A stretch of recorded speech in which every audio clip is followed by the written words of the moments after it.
as we're asking ourselves, where are we going? Yogi Berra said, if you don't know where you're going, you'll end up somewhere else. Isn't that the truth? Oftentimes in business and on teams, people just get super busy doing, only to find out they ended up somewhere else. That the things that they were doing didn't even get us there. So what was the point?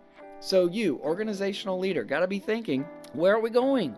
And you got to be able to communicate that vision to everyone on your team. And that's the first step before you do anything else. Before you build your team, before you create the process, before you create a plan, you got to know, where are we going?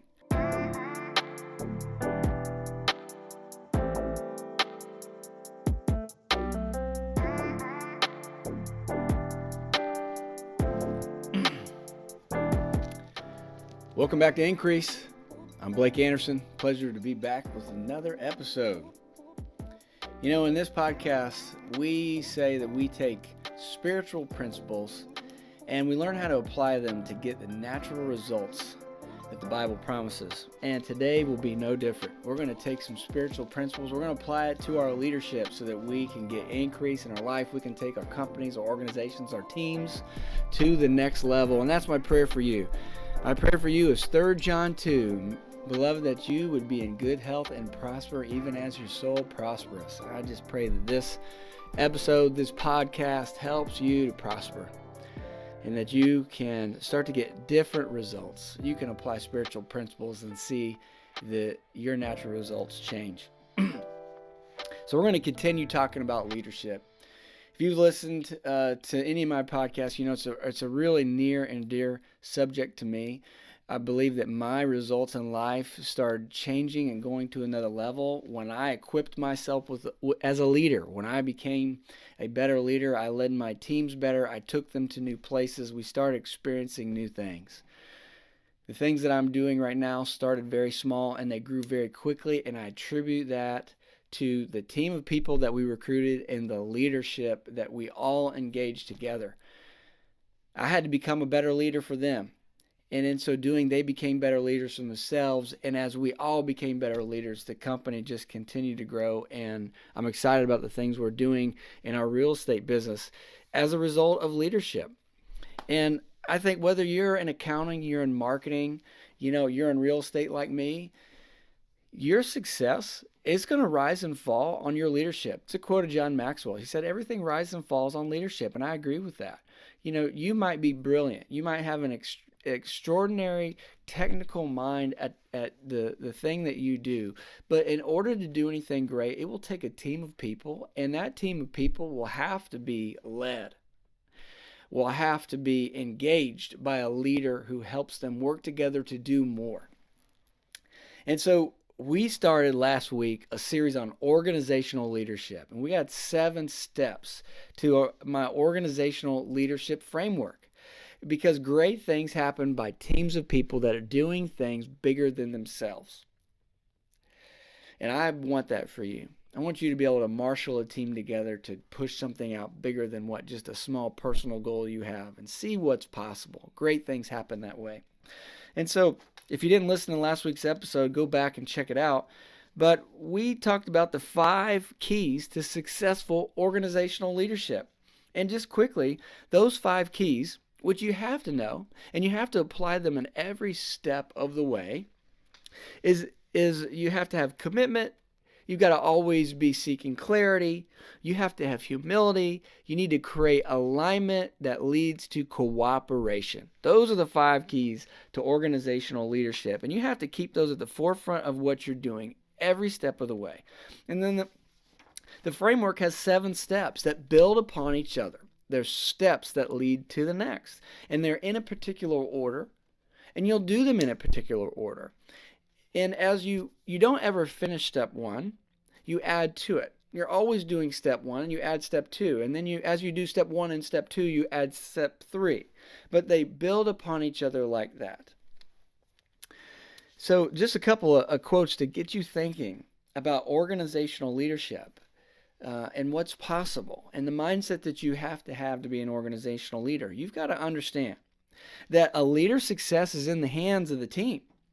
And the team's success is a leader's responsibility. So if you're a leader of a team, you have to understand that you're vulnerable. Your success is going to be whether your team makes it happen. But you have to understand your responsibility. They're counting on you. And you have to take responsibility for that and know that the success of the greater team, that's your responsibility. Simon Sinek says, when we tell people to do their jobs, we get workers. When we trust people to get the job done, we get leaders. And a great organizational leader understands that everything rises and falls on leadership, but it doesn't just rise and fall on their leadership. That organizations do more when it's not just the leader leading, but when they have a team of people that are leading together. And you understand that when you can trust those people to get their job done, you've got a leader and not just a worker. So let's move in to the first step. Step number 1, these are all P's. There's 7 P's to organizational leadership. And step number 1 is prosper. And really what we're talking about here are goals and motivation. What does it look like for your organization to prosper? What's it look like for you as a leader to prosper? What does it look like for your team members to prosper? What drives you? What goals are you after? The Bible says in Proverbs 29:18 that where there is no vision, the people perish. And so the first step of being an organizational leader is you've got to have a vision. You've got to know what it will mean to prosper. How do we know when we get there? What are we after? What does success look like? And does everybody know it? So there's a couple of questions that you've got to be asking yourself as a leader. And you've got to define and you got to answer these questions and define it for your organization.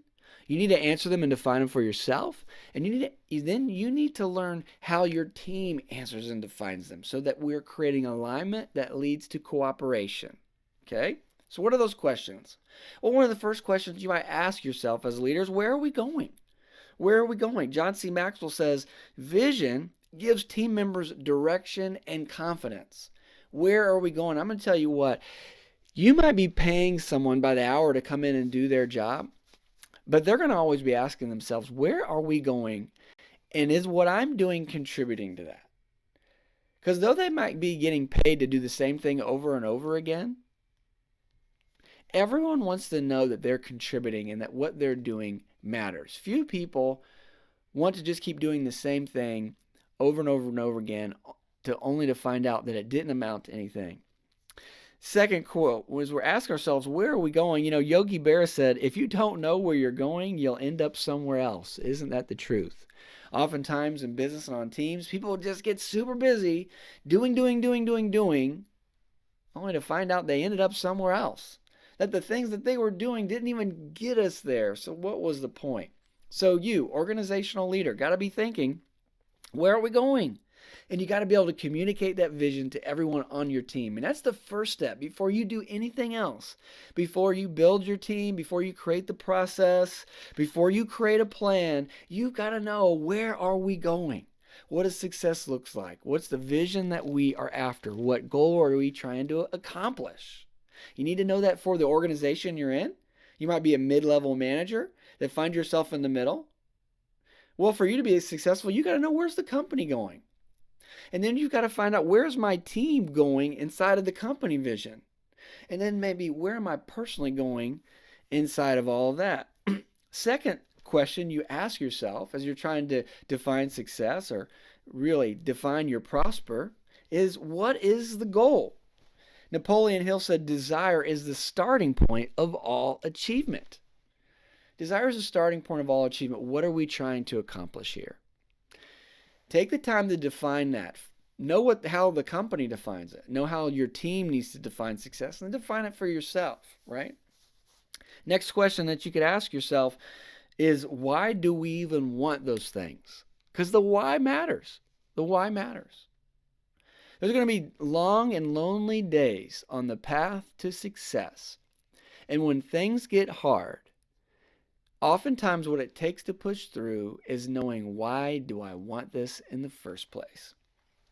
Elon Musk says, people work better when they know what the goal is and why. And I totally agree. Don't you want to know why you're even doing something?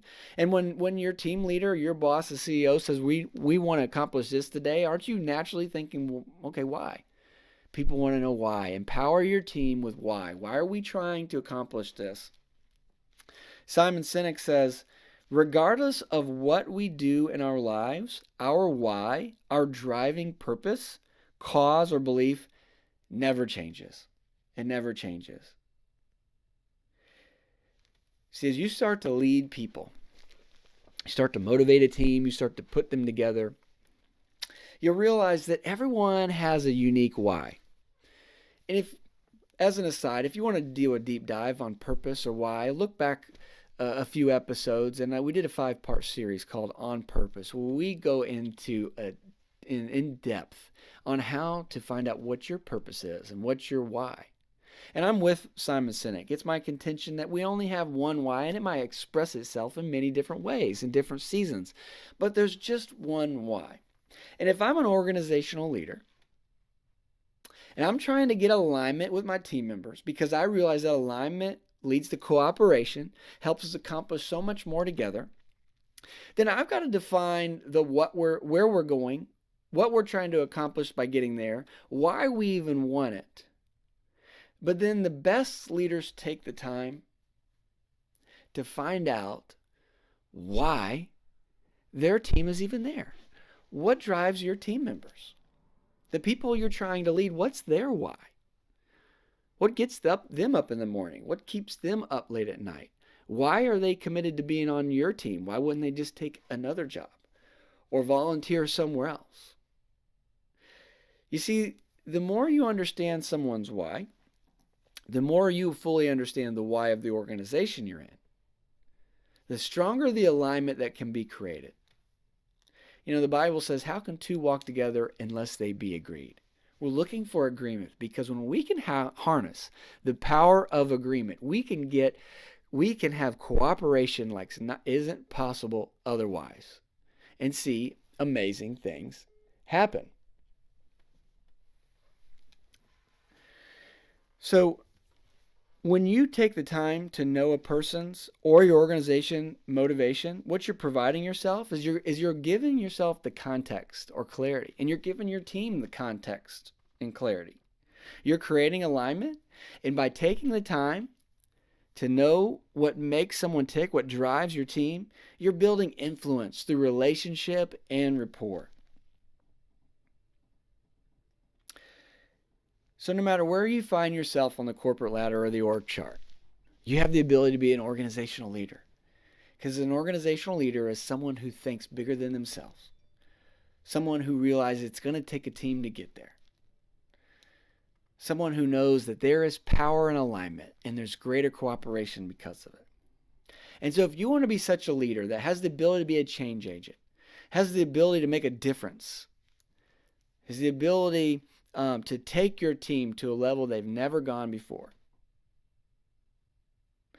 then realize the importance of knowing the motivation.